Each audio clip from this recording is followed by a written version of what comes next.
জঙ্গলের ঘন পথ দিয়ে হাঁটছি আর বন্ধুদের 14 গোষ্ঠী উদ্ধার করছি। শালারা কিভাবে পারলো আমাকে একা রেখে তারা চলে যেতে? সে কথা ভেবে গায়ে 100 ডিগ্রি রাগ উঠে যাচ্ছে। ফোনে ফ্ল্যাশ অন করে হাঁটছি, চারদিকটা নিঝুম।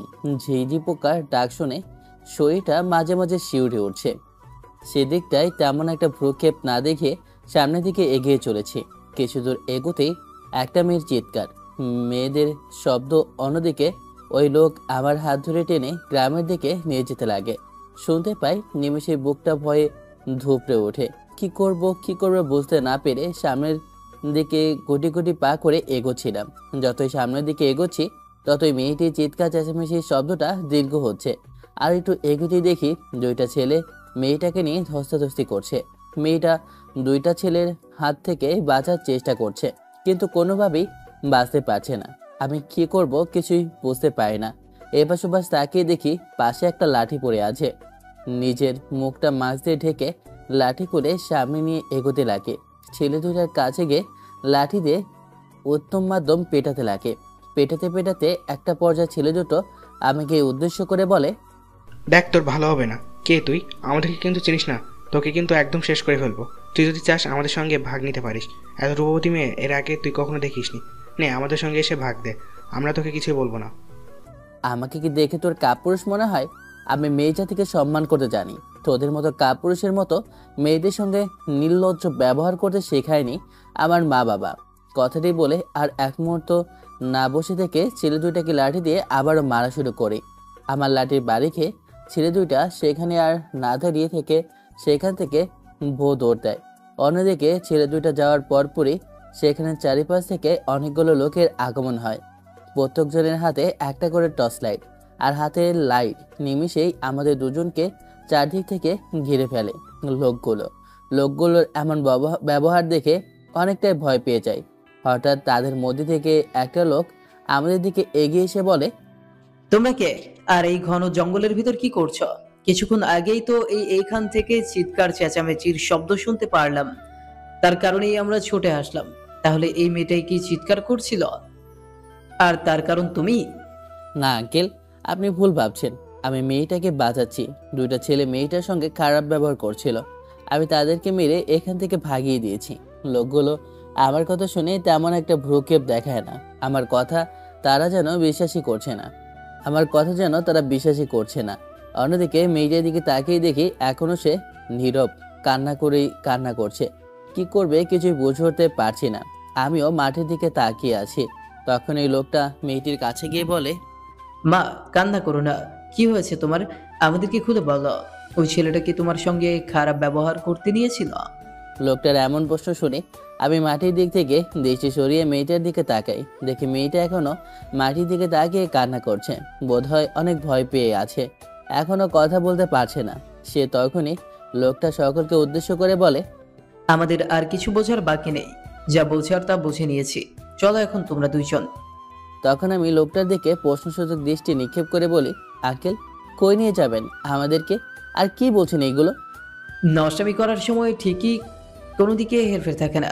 এখন বলছি, কই নিয়ে যাচ্ছি তোদের? আমাদের সঙ্গে আয়, ঠিকই দেখতে পারবি কই নিয়ে যাচ্ছি তোদের। এই, তোরা মেয়েটাকে নিয়ে আয়। আমি এই ছেলেটাকে নিয়ে যাচ্ছি। দেখে তো মনে হচ্ছে শহরের ছেলে পেলে দিন দিন গ্রামটা নষ্ট করে ফেললো। এরাই ঘুরতে এসে গ্রামের মধ্যে অনৈতিক কাজকর্ম করে বেড়ায়। এর জন্যই আমাদের গ্রামের নাম নষ্ট হচ্ছে ধীরে ধীরে। এখন যদি এদেরকে শাস্তি না করি তাহলে দেখবি এরপর আর একজন এমন কাজ করবে। এর থেকে এদের দুজনকে বিয়ে করিয়ে দিই, তাহলেই ভালো হবে। তোরা কি বলিস? লোকটার কথা শুনে আমি যেন আকাশ থেকে মাটিতে ধপাস করে পড়ি। নিজের কানকে যেন বিশ্বাস করতে পারছি না। আজ এত বড় সিদ্ধান্ত, নিজের জীবনের উপর অপরিচিত একটা মেয়েকে কিভাবে বিয়ে করব, আর যেখানে সেই মেয়েটার সম্পর্কে অর্থাৎ নামও জানি না। তখন এই লোকটার কথা শুনে সেইখানে অবস্থিত প্রত্যেক লোকে সম্মতি জানায়। তারপর মেয়েটাকে একটা মেয়ে এসে ধরে নিয়ে যায়। অন্যদিকে আমার কাছেও কিছু লোক এসে আমাকে ধরে এই গ্রামের মধ্যে নিয়ে যেতে লাগে। আমি তাদের বারবার করে বলেছি, আঙ্কেল বিশ্বাস করেন, আমি মেয়েটাকে বাঁচানোর জন্য এখানে এসেছি। মেয়ে তার সঙ্গে দুইটা ছেলে এসে খারাপ ব্যবহার করছিল। তখন মেয়েটা অনেক চিৎকার চেঁচামেচি করে। আপনাদের মতো আমিও ছুটে আসি। সেখান থেকে লাঠি তুলে ছেলে দুটাকে অনেক মারধর করি। তারপর তারা দুজন সেখান থেকে চলে যায়। আর তখনই আপনারা সেইখানে আসেন। কিন্তু আমার এমন কথা শুনে কেউ কোনো ভ্রুক্ষেপই দেখায় না, যেন তারা নিজেদের কথার উপরে অটুট। তারপর আমি আর কোনো কথা না বলে তাদের সঙ্গে সহযোগভাবে হেঁটে চলেছি। একটু পর একটা বাসার সামনে গিয়ে লোকগুলো ডাকাডাকি করতে লাগে। তারপর ওই বাড়ির মধ্যে থেকে একটা লোক বের হয়ে এসে বলে, কি হয়েছে এত রাতে এইখানে আপনারা? আর সঙ্গে করে ওই দুইটা ছেলে মেয়েকে নিয়ে এসেছেন যে? কোনো সমস্যা হয়েছে? সমস্যা মানে? ঘোর সমস্যা। গ্রামের মধ্যে দিন দিন নষ্টামি শুরু হয়েছে, আর আমরা গ্রামের মানুষ হয়ে কিছু করতে পারতেছি না। তাই হাতে নাতে আজকে এই দুইটাকে ধরেছি। নষ্টামি করার সময়। এখন আপনি এই দুইটা ছেলে মেয়েকে বিয়ে করিয়ে দেন। লোকগুলোর কথা শুনে সেইখানে থাকা মৌলবী সাহেব আমাদের দিকে এগিয়ে আসে। আমাদের দুজনকে একটু পর্যবেক্ষণ করে মৌলবী মশাই আমাদের দুজনকে উদ্দেশ্য করে বলে, তোমাদের দুজনকে দেখে অনেক সম্ভ্রান্ত পরিবারের ছেলে মেয়ে মনে হচ্ছে, কিন্তু তোমরা এমন কাজ করতে গেলে কেন? নিজেদের মা বাবার কথা কি একবারও মনে করলে না? তোমরা যারা তোমাদের মানুষ করতে গিয়ে কঠোর পরিশ্রম করে, তোমাদের বড় করতে গিয়ে তাদের কত যে কাঠখড় পোড়াতে হয়, সেদিকে তোমাদের কোনো হেলদোল আছে? মৌলবী মশাইয়ের এমন কথা শুনে নিজেকে আর সামলাতে না পেরে মৌলবীর হাত ধরে বলতে লাগে, বিশ্বাস করেন আঙ্কেল, আমরা কিছুই করিনি। এই লোকগুলো আমাদেরকে ভুল বুঝেছে। এই মেয়েটার সঙ্গে দুইটা ছেলে খারাপ ব্যবহার করতে নিয়েছিল। আমি তা দেখে নিজেকে আর সামলাতে না পেরে পাশে থাকা লাঠি দিয়ে ছেলে দুটাকে অনেক মারধর করি। পরে ছেলে দুটা সেখান থেকে চলে যায়। তারপরেই সেখানে এই লোকগুলো চলে আসে। আমার এমন কথা শুনে সেখানে থাকা ওই লোকটা পুনরায় বলে, মৌলভী সাহেব, এদের কথা বিশ্বাস করেন না। এর আগে দেখলেন না, দুইটা ছেলে মেয়েকে ধরেছিলাম, কত আকুতি মিনতি করলো তাদেরকে যেন বিয়ে না দেই বলে ছেড়ে দিলাম। সেই পরে গিয়ে দেখি মেয়েটা নদীতে ঝাঁপ দিয়ে আত্মহত্যা করেছে। তারপরে কি হলো, সম্পূর্ণ দোষ আমাদের ঘাড়ের উপর আসলো। এর থেকে এদের দুজনকে বিয়ে দিয়ে দিই, হাতে নাতে ধরেছি। তারপর এরা মিনতি করে পরে আবার যদি ওই বিষয়টার মতো হয়, তাহলে কিন্তু আমাদের সকলকে পুলিশ ধরে নিয়ে যাবে। লোকটার এমন কথা শুনে আমি অনেকটাই অবাক হই। লোকটার কথার কোনো আগামাথাই খুঁজে পাচ্ছি না। আমি তারপর মৌলবী তার রুমের মধ্যে চলে যায়। একটু পর বের হয় হাতে একটা ব্যাগ নিয়ে। তারপর সেই বাড়িতে থাকা কাজের ছেলে মেয়েগুলো চারদিকে চেয়ার গুছিয়ে দেয় বসার জন্য। তারপর মৌলবী একটা চেয়ারে বসে ব্যাগ থেকে কিছু কাগজপত্র বের করে লেখালেখি শুরু করে। অন্যদিকে আমি মেয়েটার দিকে তাকিয়ে রেখে আছি। তার সামনে এত কিছু হয়ে যাচ্ছে, কিন্তু মেয়েটার মুখ দিয়ে একটা কথা বের হচ্ছে না। অন্যদিকে বন্ধুদেরও 14 গোষ্ঠী উদ্ধার করছি। সারাদের জন্যই আজকে এমন দিন দেখতে হচ্ছে। আমি আসতে চাইছিলাম না। সারারা জোর করে আমাকে নিয়ে এসে আবার আমাকে রেখেই তারা চলে গেছে। ফোনের দিকে তাকিয়ে দেখি ফোনে তেমন একটা চার্জ নেই, একটু পর বন্ধ হয়ে যাবে। বারবার বন্ধুকে ফোন করছি, কিন্তু এই দুর্গম এলাকায় নেটওয়ার্ক সমস্যা থাকায় কোনো কল যাচ্ছে না তাদের ফোনে। সেইখানে কিছুক্ষণ দাঁড়িয়ে থাকার পর মৌলবী সাহেব লেখালেখি শেষ করে আমাদের দিকে একটা কাগজ এগিয়ে দিয়ে বলে, বাবারা, এইখানে সাইন করে দাও তোমরা। কিরে, এত নির্বোধ কি করে হতে পারিস? এটা তোদের বিয়ের কাগজের গর্ধব? এত বড় হয়ে গেছিস, আজ পর্যন্ত বিয়ের কাগজ জানিস না কোনটা? ছেলেটার কথা শেষ হতে না হতেই সেখানে থাকা লোকগুলো পুনরায় হাসতে লাগে। তখনই রেগে মৌলবী সাহেবের হাত থেকে কলমটা কেড়ে নিয়ে সেখানে সাইন করে দেই। অন্যদিকে যখন মেয়েটা সাইনের পালা, তখন মেয়েটা তার কাপড় দিয়ে চোখের পানি মুছে বলে, কি শুরু করেছেন আপনারা? সেই শুরু থেকে দেখছি, কিন্তু কোনো কথাই বলছি না আপনাদের কথার উপরে। আপনারা কি একটাবারও আমার কথা শুনতে চেয়েছেন? নিজেরা তো যা মন চেয়েছে তাই করে যাচ্ছেন। একটাবার কি আমার কথা জানতে চেয়েছেন কেন আমি কান্না করছিলাম? আর ছেলেটা কি আসলেই আমার সঙ্গে খারাপ ব্যবহার করেছে কিনা? আপনাদের গ্রামে কি কোনো আইন কানুন নাই?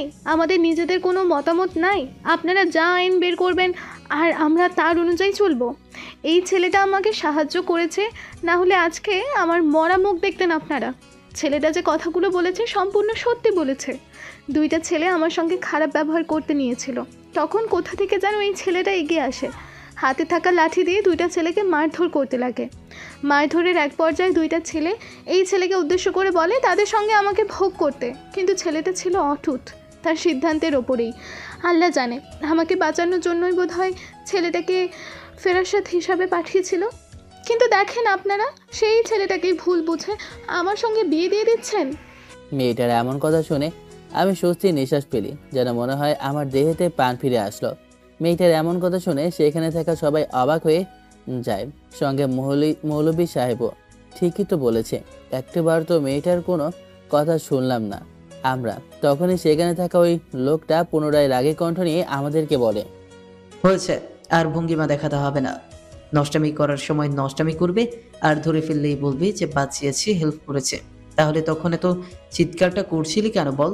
আমরা যা সিদ্ধান্ত নিয়েছি গ্রামবাসী মিলে, তোদেরকে সেই সিদ্ধান্তই মেনে চলতে হবে। না হলে কিন্তু তোদের দুজনকে পুলিশে দিয়ে বলবো আমাদের গ্রাম থেকে তোরা চুরি করতে এসেছিলি। তাই দিন, তাহলে ভালোই হবে। আপনাদের এমন কথা, এমন সিদ্ধান্ত মেনে চলার থেকে আমাদের পুলিশে দিন, তাই ভালো হবে। আমি মেয়েটার এমন কথা শুনে ধীরে ধীরে যেন মাটির মধ্যে ডুবে যাচ্ছি। যে মেয়েটা এত বিষয় হয়ে গেল, টু শব্দ পর্যন্ত করতে পারলো না, সেই মেয়েটা কিনা এখন এখন এতগুলো লোকের সামনে কিভাবে কথা বলছে।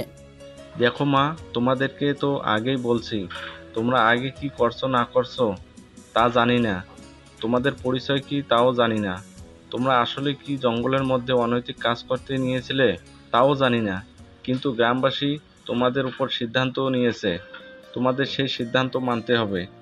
এটাই আমাদের গ্রামের নিয়ম। আজ পর্যন্ত আমাদের এই গ্রামে কোনো পুলিশ আসেনি। আমার দেখা মতে প্রায় 10 বছর হয়ে যাবে এই গ্রামে কোনো পুলিশ আসেনি। আমাদের এই গ্রামের নাম আমাদের এই জেলার সেরা, কারণ কোনো অন্যায় অবিচার এই গ্রামের মধ্যে হয় না।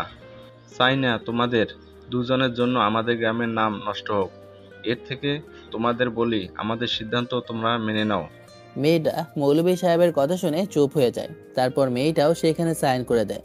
সাইন করে দিয়ে মেয়েটা আমার দিকে এক পলক তাকায়। তারপর মৌলভী সাহেব আমাদের আগামী দিনগুলো যেন সুন্দরভাবে হয় সেই সুবাদে মোনাজাত করতে লাগে। মোনাজাত শেষ হতেই আকাশে মেঘের গর্জন শুরু হয়। ভয়াবহ গর্জনে যে যার বাসায় চলে যায়। এখন আমরা দুজন কি করব কিছুই বুঝে উঠতে পারছি না। তখনই মৌলভী সাহেব তার মেয়েকে উদ্দেশ্য করে বলে, মা, একটা কাজ কর, এরা শহরে, এদের বাসা, এদের শহরে যাইতে হবে। এখন তো আর গাড়ি পাবে না, গাড়ি পাইলেও সকালে পাবে।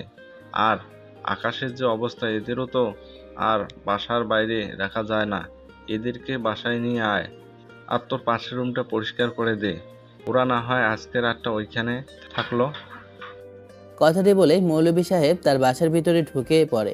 অন্যদিকে মৌলভী সাহেবের মেয়ে আমাদের কাছে এসে বলে, ভাইয়া আর আপু, আসেন আমার সঙ্গে, আসেন। আমি জানি আপনাদের অনেক কষ্ট হচ্ছে, তারপরেও কি করার, আপনাদেরকে দেখে মনে হয় না আপনারা এমন কাজ করতে নিয়েছিলেন। কথাটা বলে মেয়েটির সামনে সামনে হাঁটতে লাগে, আর আমরা দুজন মেয়েটির পিছু পিছু হাঁটতে লাগে। হাঁটতে হাঁটতে এক পর্যায়ে আমি মেয়েটার দিকে তাকাই। আজ কি যেন মেয়েটার নাম বলল? ও, কাদের সাহেব তো পপি বলল। তাহলে মেয়েটার নাম পপি। আবছা আবছা আলোয় মেয়েটার মুখে পানে তাকিয়ে দেখি অনেক কান্না করায় চোখ দুটো লাল আকৃতি বর্ণ ধারণ করেছে। দেখে যেন মনে হচ্ছে একটু কান্না করলে চোখ দিয়ে রক্ত ঝরঝর করে পড়বে। তারপর আরেকটু হাঁটতে হাঁটতে মেয়েটা একটা রুম দেখিয়ে দিল আমাদের দুজনকে। তারপর মেয়েটা গিয়ে আগে আগে রুমটা একটু পরিষ্কার করে নেয়। তারপরে পপি গিয়ে খাটে বসে পড়ে। আমি কি করব কিছুই বুঝতে পারছি না। সবাই গিয়ে বসে পড়ে। ফোন হাতে নিয়ে দেখি চার্জ নাই, বললেই চলে। এখন ফোন বন্ধ হয়ে যাবে। তখন আমি মেয়েটিকে উদ্দেশ্য করে বলি, আচ্ছা আপনার কি চার্জার হবে? আমার ফোনে একদমই চার্জ নেই। ভাইয়া, চার্জার আছে, কিন্তু কারেন্ট চলে গেল। আর গ্রামের কারণ সম্পর্কে আপনাদের একটু ধারণাও নেই যে গ্রামের কারেন্ট চলে গেলে আর আসে না। আর আজকে খবরে দেখলাম এই ঝর্ণা কি টানা 7 দিন থাকবে। ভাবছি আপনারা কি করে শহরে যাবেন। আর 7 দিনে কোনোভাবেই তো কারেন্ট আসা তো দূরে থাক, বাইরে চলাচল করাও দুষ্কর হয়ে যাবে। মেয়েটার কথা শুনে আমি অনেকটাই অবাক হই। কারণ এই 7 দিনের মধ্যে যদি ঢাকায় যেতে না পারি, মা বাবার সঙ্গে যদি কথা বলতে না পারি, তাহলে তারা তো একদম ভেঙে পড়বে। আমাকে খুঁজে না পেয়ে তারা পুলিশেও কমপ্লেন করতে পারে। তাই ভাবছি কি করব। এখন ফোনেও তো চার্জ নেই, আর ফোনে যে কথা বলবো এইখানে তো এমন একটা নেটওয়ার্কও পায় না। গল্পের মাঝখানে চলে আসলাম, কিন্তু এখন পর্যন্ত আপনাদেরকে আমার পরিচয়টাই দেওয়া হলো না। আমার নাম মোহাম্মদ স্বাধীন শেখ। আমি মা বাবার একমাত্র সন্তান। একমাত্র সন্তান বললেও ভুল হবে। আমার একটা ছোট্ট বোন আছে যে যার বয়স 3 বছর। আমার বাবা শহরের নামকরা একজন ব্যবসায়ী। আমাদের ঢাকায় 2টা গার্মেন্টস ফ্যাক্টরি আছে। বাবা সেটা দেখাশোনা করে। আর বন্ধুদের সঙ্গে বান্দরবন এসেছিলাম ঘোরাফেরা করার জন্য। দিনভর ঘোরাফেরা শেষ করে রাতের বেলায় মাকে ফোন করার জন্য একটু তাদের থেকে আলাদা হয়ে যাই। আলাদা হয়ে হাঁটতে হাঁটতে অনেকটা দূরে চলে যাই। তারপর মাকে ফোন করার চেষ্টা করি, কিন্তু আমার ফোনে নেটওয়ার্ক আসে না। তাই বেশি কিছু চিন্তা না করে সেখান থেকে সোজা আমাদের ক্যাম্পাস যেখানে হয়েছিল সেখানে চলে আসি। এসে দেখি কেউ নেই, সব চলে গেছে। আমি তো দেখে পুরো অবাক হয়ে যাই। ওদেরকে ফোন করার চেষ্টা করি, বাট আমার ফোনে নেটওয়ার্ক না থাকায় তাদেরকে ফোন করতে পারি না। আর চিন্তা না করে কি করব, জঙ্গলের রাস্তা ধরে হাঁটতে লাগে। হাঁটতে হাঁটতে কি হলো তা তো আপনারা দেখতেই পারলেন। হঠাৎ চিন্তা ভাঙে মৌলভী সাহেবের মেয়ের কথা শুনে। আচ্ছা ভাইয়া, সত্যি করে বলো কি হয়েছিল? তোমাকে দেখে আর আপুকে দেখে তো মনে হয় না তোমরা এমন কাজ করতে গিয়েছিলে। গ্রামের মানুষ তোমাদেরকে শুধু শুধু মিথ্যা অপবাদ দিয়েছে, এটা আমি ভালো করেই জানি। আসলে আপু বলো না, আমার বন্ধুরা আমাকে রেখে তারা বান্দরবান থেকে চলে যায়। জানে না তারা কেন চলে গেছে, ভেবেছে আমি তাদের সঙ্গে আছি। তারা হয়তো বা খেয়াল করেনি, না হলে আমার বন্ধুরা কখনো আমাকে এখানে একা রেখে যাবে না। তখন কিছু চিন্তা না করতে পেরে রাস্তা ধরে হাঁটতে লাগে। হঠাৎ কানের সামনের দিকে এগিয়ে যেতেই দেখি ওই মেয়েটির সঙ্গে 2টা ছেলে খারাপ ব্যবহার করছে। তখন আমি একটা লাঠি নিয়ে 2টা ছেলেকে মারি। পরে সেখান থেকে 2টা ছেলে চলে যায়।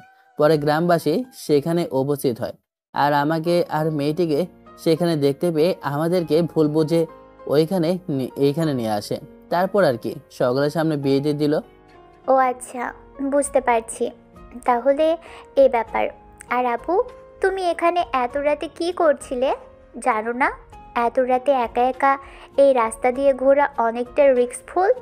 আমি এই গ্রামের মেয়ে হলে কি হবে, আমি কখনোই একা একা রাস্তা দিয়ে রাতে হাঁটি না। রাতে বললে ভুল হবে, আমি দিনের বেলায়ও হাঁটি না। যেখানে যাই সেখানে বাবা কিংবা ভাইয়াকে নিয়ে যাই।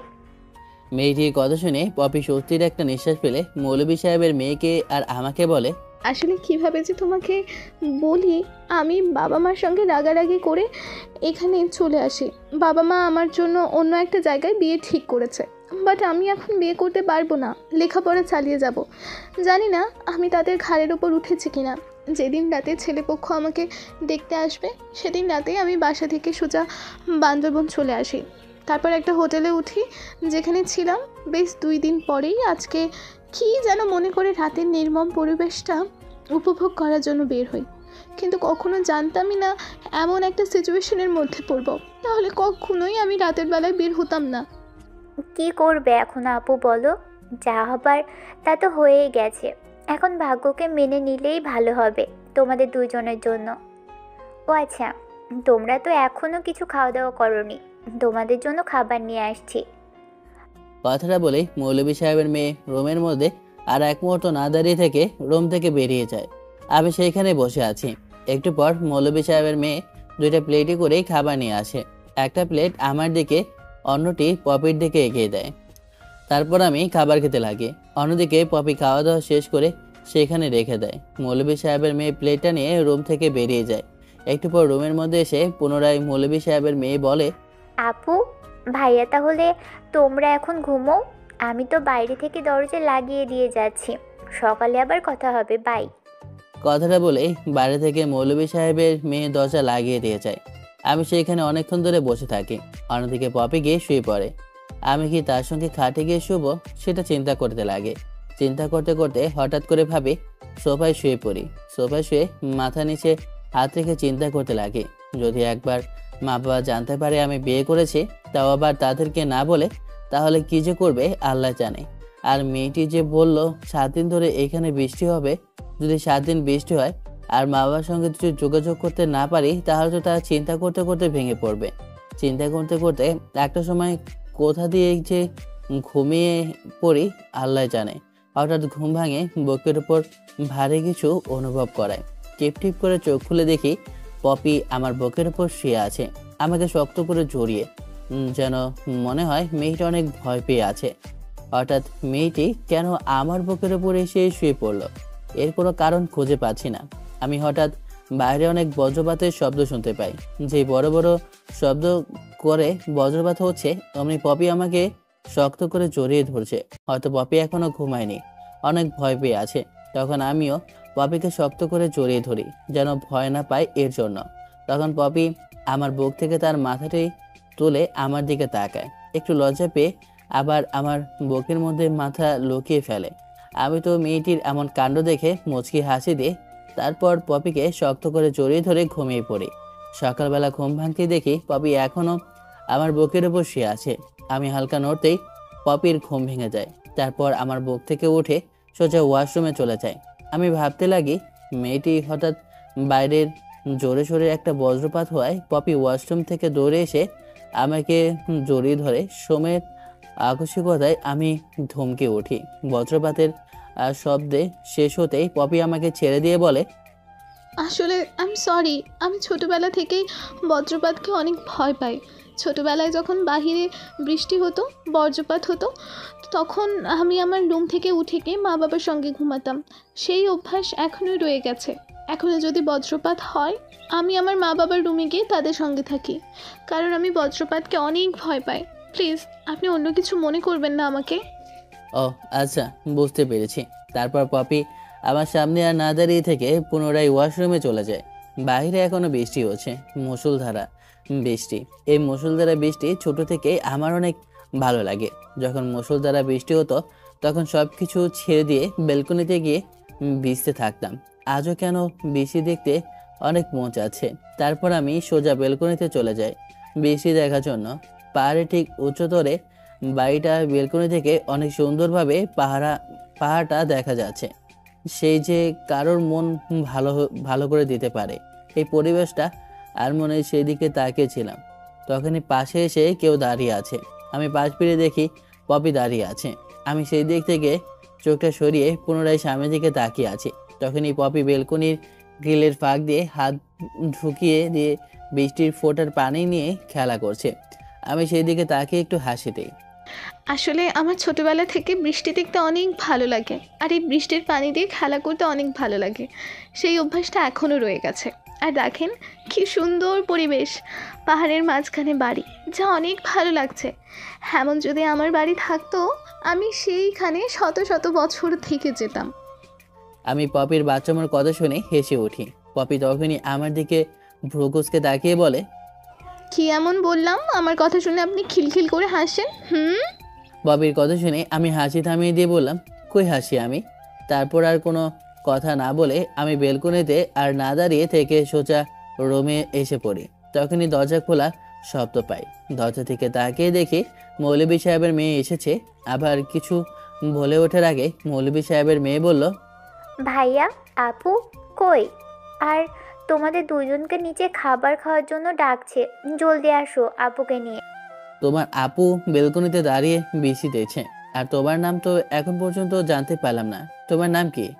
ভাইয়া, আমার নাম মিম। অনেক সুন্দর নাম তো। তোমার কথা বলা শেষ হতে না হতেই বেলকনির দিকে তাকিয়ে দেখি পপি বেলকনির সামনে দরজার দাঁড়িয়ে আমাদের কথোপকথন দেখছে আর আমার দিকে ভ্রু কুঁচকে তাকিয়ে আছে।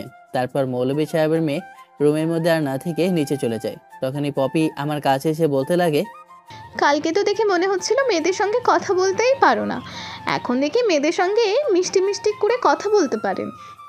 কথাটি বলে পপি সেখানে আর না দাঁড়িয়ে রুম থেকে বেরিয়ে যায়। আমি সোফায় বসে চিন্তা করতে লাগি, পপি কি বললো আমাকে এগুলো? আমি নাকি মিমির সঙ্গে কথা বলাই রেগে গেছে বোধ হয়। এরকমটাই হয়ে গেছে, কারণ একটা মেয়ে কখনোই তার স্বামীর ভাগ অন্য কাউকে দিতে চায় না। বিয়েটা যেভাবেই হোক, ও তো এখন আমার স্ত্রী, আমি তো ওর স্বামী। তাই বোধ হয় মিমির সঙ্গে এমনভাবে কথা বলায় অনেকটা রেগে গিয়েছে মেয়েটা। না বাবা, এখন মেয়েদের সঙ্গে কথা বলা একদম কমিয়ে দিতে হবে। আর মনে কথাগুলো বললাম। তারপর রুম থেকে বেরিয়ে পপির পিছু পিছু নিচে এসে দেখি আমাদের জন্য খাবার টেবিলে মৌলভী সাহেব আর তার পুরো পরিবার অপেক্ষা করছে। তারপর আমি আর পপি গিয়ে তাদের সঙ্গে বসে পড়ি। তারপর খাওয়া দাওয়া শেষ করে পুনরায় রুমের মধ্যে চলে আসি। বাইরে এখনো গুড়ি গুড়ি বৃষ্টি হচ্ছে। তখনই রুমের মধ্যে মৌলভী সাহেবের আগমন হয়। আমি সোফায় বসেছিলাম, পপি খাটের উপর বসেছিল। তখন আমাদের দুজনকে উদ্দেশ্য করে বলে, বাবা, বৃষ্টি হচ্ছে বাইরে অনেক। এই অবস্থায় তোমরা কখনোই বাইরে বেরাতে পারবে না। আর বৃষ্টিতে পাহাড় ধসে যায়, এতে গাড়ি চলাচল একদমই কমে যায়। খবরে বলছে 7 দিন একটানা বৃষ্টি হবে, আর বাসায় কারেন্টও নেই। না আঙ্কেল, ফোনে চার্জ নেই, আর আপনাদের এইখানে নেটওয়ার্কে অনেক সমস্যা। মা বাবা অনেক চিন্তা করবে। তাদেরকে যদি না বলি 7 দিন তো আর এখানে থাকা যাবে না, তাদেরকে না বলে। তাই ভাবছি আমরা এখন এখান থেকে হাঁটা ধরলে 1 ঘন্টার মধ্যে হাইওয়েতে চলে যাব, আর ওইখানে তো গাড়ি পাওয়া যাবে নাকি আঙ্কেল? আপনি একটা কাজ করেন, আমাদেরকে একটা ছাতা ম্যানেজ করে দেন, তাহলেই হবে। তা ম্যানেজ করে দিচ্ছি, সমস্যা নেই, কিন্তু এখানে যাওয়া যাবে না। তোমরা 2-1 দিন থেকে তারপর না হয় যাও। আঙ্কেল, বাসায় অনেক চিন্তা করছে, বললাম তো। আমার বন্ধুরা আমাকে রেখে চলে গেছে, তারাও হয়তো আমাকে নিয়ে অনেক চিন্তা করছে, কোথায় আছি, কেমন আছি। এর থেকে শহরের দিকে গিয়ে ফোনটা চার্জে দিয়ে তাদের সঙ্গে কথা বলতে হবে। তারপর মৌলভী সাহেব আমাদেরকে অনেক করে বলতে লাগে, বাট আমরা সেইখানে আর না থেকে একটা ছাতা নিয়ে ব্যাগপত্র নিয়ে বাসা থেকে বেরিয়ে পড়ি। বাড়ির বাইরে এসে রাস্তার দিকে তাকিয়ে দেখি পুরো রাস্তাতেই একটা কাকপক্ষীও নেই। সেখানে তো গাড়ি ঘোড়া থাকা দূরে থাক। তারপর সামনের দিকে হাঁটা ধরি, তখনই পপি আমাকে বলে, বৃষ্টি বন্ধ হলে না হয় বাসায় যেতাম। এত বৃষ্টির মধ্যে বাসায় যাওয়ার রিস্ক না নিই। যদি বজ্রপাত হয় তাহলে কি হবে বলেন? আর বজ্রপাত দেখে আমি অনেক ভয় পাই, তা তো আপনি জানেনই। পপির সঙ্গে কথা বলতে বলতে অনেকটা দূরে চলে আসি। ঠিক বুঝতেই পারলাম না কয়টা বাজে। এখন আকাশে এখনো কালো মেঘ আছে, টিপ টিপ বৃষ্টি পড়ছে। এক ছাতার মধ্যে পপি আর আমি চাপাচাপি করে সামনের দিকে হেঁটে চলেছি। পাহাড়ের ঢাল বেয়ে পানি বেয়ে রাস্তা দিয়ে যাচ্ছে, দেখতে অনেকটাই ভালো লাগছে। মনের মধ্যে এক অন্যরকম ভালোবাসা বিরাজ করছে। হঠাৎ আপনাকে কিছু জিজ্ঞেস করিনি করে পপি সেখানে দাঁড়িয়ে পড়ে। আমি নিজেই অনেক ভয় পেয়ে গিয়েছিলাম, তাই আপনাকে আপনার সম্পর্কে তেমন কিছু জিজ্ঞেস করিনি। পেছনে তাকিয়ে তাকে উদ্দেশ্য করি, তাই চিন্তা করছিলাম। তাই আমি আপনার সম্পর্কে ভালো মন্দ তেমন কিছু জানতে বলেই দাঁড়িয়ে পড়লেন যে। আমি আর এক পাও সামনের দিকে এগাতে পারবো না। আমার পায়ে অনেক ব্যথা করছে। যেখানে আমি গাড়ি ছাড়া 1 কিলোমিটারও হাঁটি না, সেখানে আপনি আমাকে গাড়ি বাদে এত দূর পর্যন্ত হাঁটিয়ে নিয়ে এসেছেন। আমার পা অনেক ব্যথা করছে, আমি আর হাঁটতে পারবো না। তাহলে থাকেন, এখানে বসে থাকেন। একটু পর যখন ওই দিনের খারাপ ছেলে পেলে এসে আপনার সঙ্গে ওই খারাপ কাজ করতে নেবে, তখন আবার চিৎকার চেঁচামেচি করেন। আমার মতো এই বৃষ্টির মধ্যে আপনাকে কেউ বাঁচাতে আসবে না। কথাটি বলে আমি সেইখানে আর না দাঁড়িয়ে থেকে সামনের দিকে এগোতে লাগি। অন্যদিকে পপি আমার কথা শুনে অনেকটা ভয় পেয়ে আমার পিছু পিছু পুনরায় হাঁটা শুরু করে। হাঁটতে হাঁটতে অনেকটা সময় পার হয়ে যায়।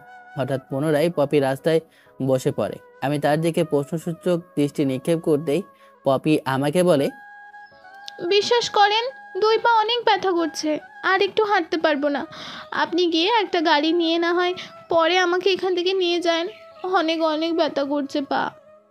কথাটি বলেই পপি তার পা ধরে চিৎকার করতে লাগে। আমি অনেকটা ভয় পেয়ে যাই, কারণ মেয়েটাকে অনেকক্ষণ ধরে হাঁটিয়ে নেওয়ায় তার জন্য বোধ হয় তার পায়ে অনেক ব্যথা করছে। শহরের মেয়ে হয়, তেমন হাঁটাহাঁটি করেনি বুঝি। পপির কথা শেষ হতে না হতেই জোরে সোরে একটা বজ্রপাত হয়। পপি বজ্রপাতের শব্দ শুনে সেখান থেকে উঠে দৌড়ে এসে আমাকে জড়িয়ে ধরে। সময়ের আকস্মিকতায় আমি ভেবাচেকা খেয়ে যাই।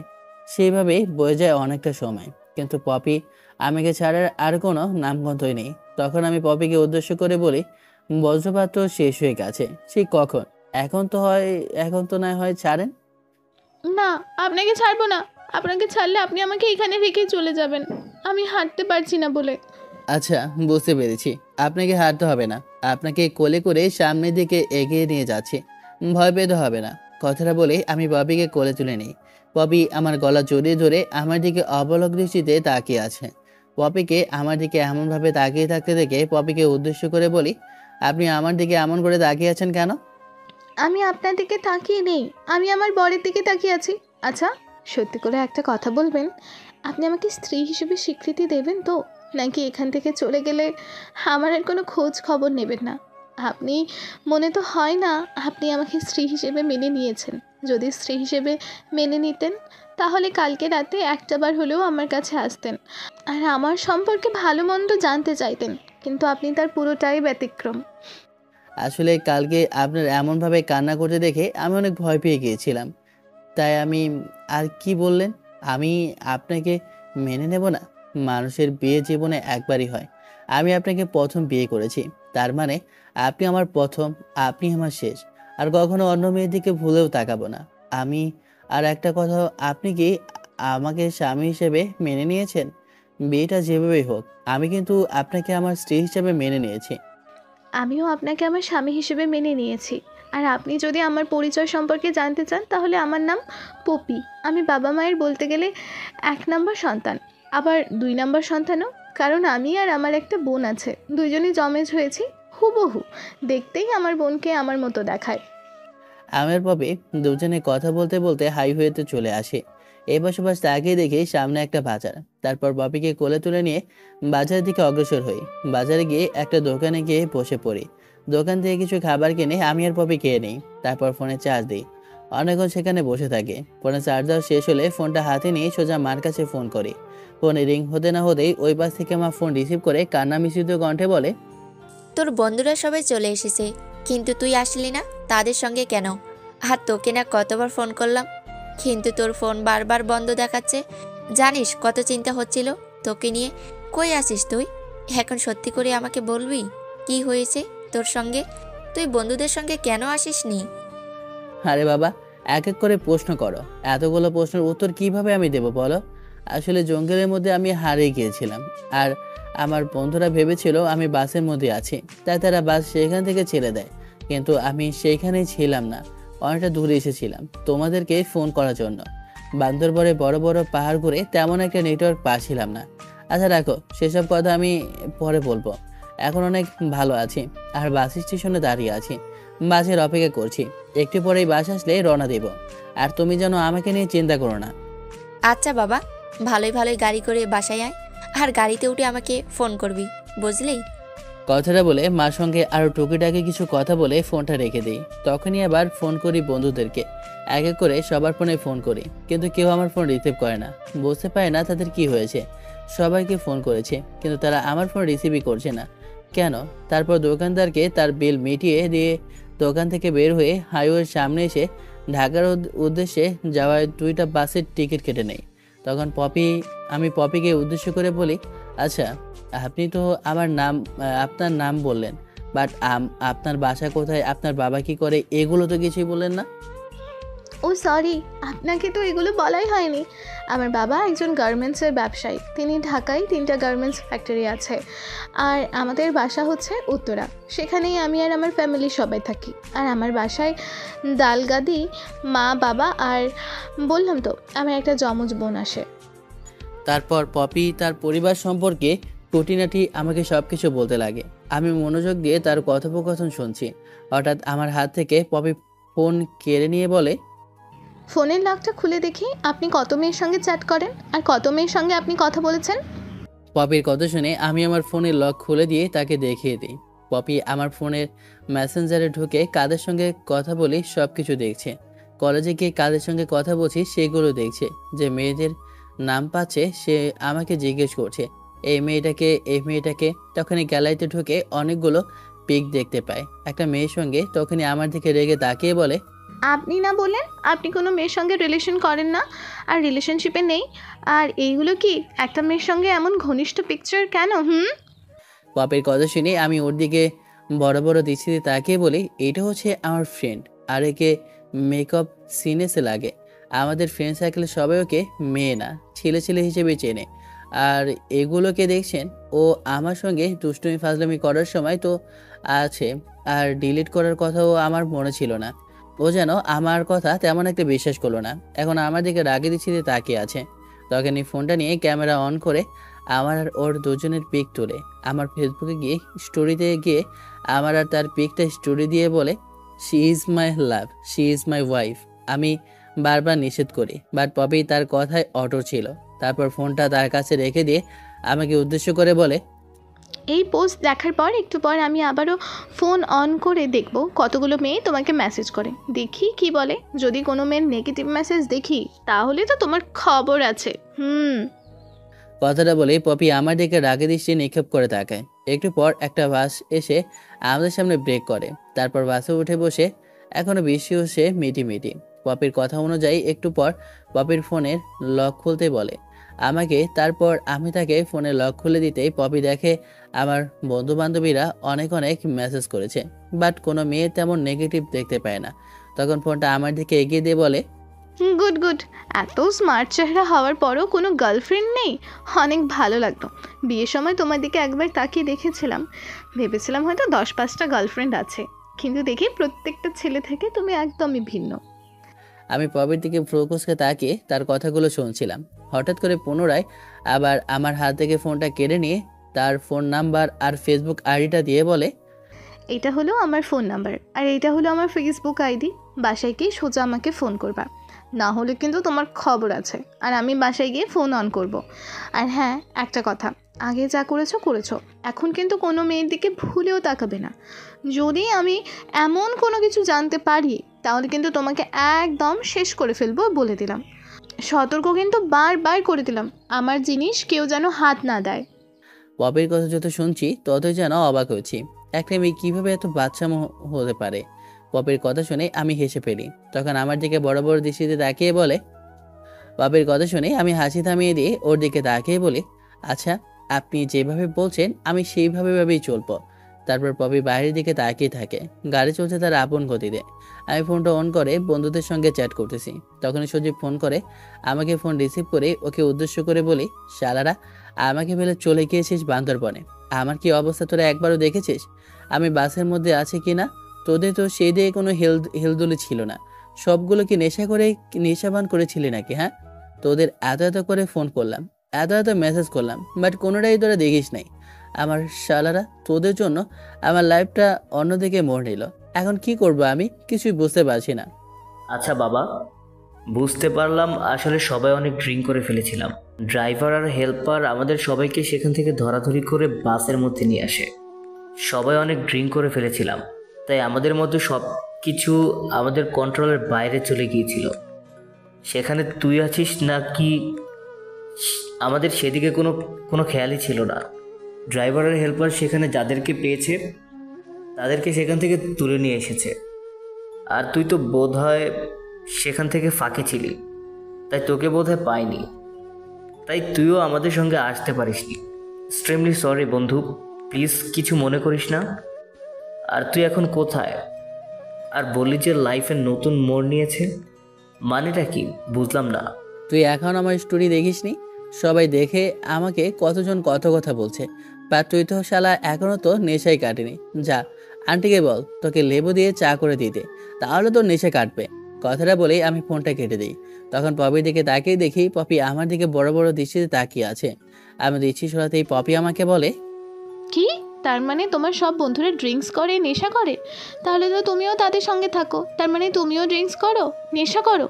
আজ থেকে বলে দিলাম তাদের সঙ্গে থাকবে না, আর ড্রিঙ্কস নেশা হতে দূরত্ব রাখবে, এই বলে দিলাম। আরে তুমি শুধু শুধু ভুল বুঝছো। আমাদের বন্ধুদেরকে তারা মোটেও এমন ছিল না। সবাই বন্ধুরা একত্র হওয়াতে হয়তোবা একটু একটু ড্রিঙ্কস করেছে, তাই সবার মাতাল হয়ে গিয়েছিল। বললাম না কোনো না কোনো সমস্যা হয়েছে, না হলে তো তারা আমাকে কোনোভাবেই এখানে রেখে যাবে না। সবাই ড্রিঙ্কস করে মাতাল হয়ে গিয়েছিল। পরে ড্রাইভার আর হেল্পার তাদেরকে ধরাধরি করে সিটে শুয়ে দিয়ে বাস ছেড়ে দেয়। ড্রাইভার আর হেল্পার ভেবেছিল আমরা সবাই সেখানে আছি, কিন্তু আমি যে তাদের মধ্যে ছিলাম না সেদিকে তাদের কোনো হেলদোলি ছিল না। আর একটু কথা বলতে বলতে বাসে যেতে হবে ঢাকায়। তারপর পপিকে বিদায় জানিয়ে আমি বাসায় চলে আসি। অন্যদিকে পপিও তার বাসায় চলে যায়। বাসায় এসে দরজা কড়া নাড়তেই মা এসে দরজা খুলে দেয়। আমাকে দেখতে পেয়ে মা জড়িয়ে ধরে বলে, বাবা কেমন আছিস তুই? আর যে বললি তুই নাকি হারিয়ে গিয়েছিলি বন্ধুদের কাছ থেকে, তোর বন্ধুরা নাকি তোকে রেখে চলে এসেছে ঢাকায়, তোকে বান্দরবনে ফেলে রেখে। পরে তোকে কতবার ফোন করলাম, কিন্তু তোর ফোনের কোনো রেসপন্স পাইলাম না। হঠাৎ করে আজকে সকালে তুই ফোন করলি, বললি যে বাসায় আসছিস। তোকে কত করে বললাম, কি হয়েছে? কিছুই বললি না। মা শান্ত হও, এখন বাসে এসেছি, তোমাকে সব কথা খুলে বলবো। এখন রুমের মধ্যে যেতে দাও, অনেক ক্ষুধা পেয়েছে আমার, খাবার বাড়ো। আমি ফ্রেশ হয়ে আসি রুম থেকে। কথাটা বলে সেইখানে আর এক মুহূর্ত না দাঁড়িয়ে থেকে আমার রুমে চলে আসি। জানি সেখানে থাকলে মা একের পর এক প্রশ্ন করতে থাকবে আমায়। তারপর রুমে এসে কাঁধ থেকে ব্যাগটা কাঠের ওপর ছুঁড়ে মেরে জামা কাপড় বের করে ওয়াশরুমে চলে যায়। তারপর গোসল করে ওয়াশরুম থেকে বের হয়ে সোজা নিচে চলে আসি খাবার টেবিলে। তারপর খাওয়া দাওয়া শেষ করে রুমের মধ্যে ফোন নিয়ে ফেসবুকে স্ক্রলিং করছিলাম। হঠাৎ করে স্টোরির কথাটা মনে পড়লো। তখন স্টোরির মধ্যে গিয়ে দেখি 1000 জনের প্লাস দেখেছে। আমার স্ত্রী, এটা না না জানি এদের মধ্যে থেকে আমার পরিবারে কেউ না দেখলে হয়, তাহলে আমার একদম শেষ হয়ে যাবে। তখন আর তাড়াতাড়ি করে স্টোরিটা ডিলিট করে দেই আমি। তারপর ফোনটা পাশে রেখে ঘুমিয়ে পড়ি। ঘুম ভাঙে বিকেলের দিকে। তারপর বাসা থেকে বের হয়ে বাইকটা নিয়ে সব বন্ধুরা মিলে যেখানে আড্ডা দিই সেখানে চলে যায়। আমাকে দেখে সেখানে থাকা সব বন্ধু বান্ধবী আমার কাছে এগিয়ে এসে বলে, বিশ্বাস কর, আমরা কেউ নিজেদের মধ্যে ছিলাম না। কালকে বাসের ড্রাইভার আমাদেরকে ধরাধরি করে বাসে নিয়ে এসে বাসা ছেড়ে দেয়। আর বাসের ড্রাইভার তোকে দেখেনি, তার জন্য ওয়েট করতে পারেনি বা ছেড়ে দেয়। প্লিজ আমাদেরকে ক্ষমা করে দে। না জানি তোর কালকে কত কষ্ট হয়েছে রাতে। আরে কি বলছিস তুই? তুই কি ওর স্টোরিটা দেখিসনি? রাকে ওর কষ্ট হয়েছে নাকি মজা নিয়েছে ও? কিরে সদীপ, কি বলছিস এগুলো? তোর মাথা কি খারাপ হয়ে গেছে? রাতে মজা নিয়েছে মানে? ওকে একা রেখে চলে এসেছিলাম। বান্দরবনে একা একা কীভাবে হয়েছিল রাতটা কাটিয়েছে সেটা সে নিয়ে চিন্তা করছে। আর তুই বলছিস রাতে মজা নিয়েছে? আর স্টোরিতে চেক করিনি মানে? স্টোরিতে কী এমন দিয়েছে যে চেক করতে হবে আমাদেরকে? আর ঘুম ভাঙতেই তো এইখানে চলে আসছে। সেই রাতে এসে শুয়েছিলাম, তেমন একটা দেখা হয়নি, ফেসবুকও ঢোকা হয়নি। সজীব কিছু একটা বলতে যাবে, অমনি আমি সজীবের মুখ চেপে ধরি। সেখান থেকে খানিকটা দূরে নিয়ে গিয়ে সজীবের কানে কানে বলি, দেখ মামা প্লিজ একে বলিস না।